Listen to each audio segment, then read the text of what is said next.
मी खूप घरांमध्ये असं बघितलंय की जर लहान बाळ पडलं किंवा त्याला लागलं, सगळा दोष आईवरती येतो. म्हणजे सगळेजण तुटून पडतात तिच्यावर अगदी आणि विचारतात की बाई तुझं लक्ष कुठे होतं, तू काय करत होतीस, तुला सांभाळता येत नाही का?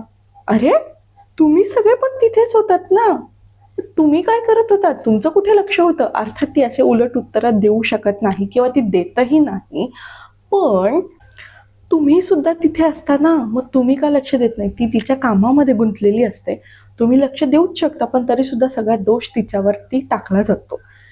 तेच दुसरीकडे बाळानं टाळ्या वाजून दाखवल्या किंवा नाचून दाखवलं, काहीतरी गुण केले छान, तर तिचं कौतुक कधीच होत नाही. हो, कारण दिवसभर ती सांभाळत असते, ती त्याला शिकवत असते, मग त्याने काहीतरी करून दाखवलं, मग त्याचं श्रेय पण द्या ना तिला. म्हणजे हा फरक का? मला खरंच मी याच्यावरती खूप विचार करते. मला काही उत्तर भेटलेलं नाही. तुम्हाला काय वाटतं? मला कॉमेंटमध्ये नक्की सांगा.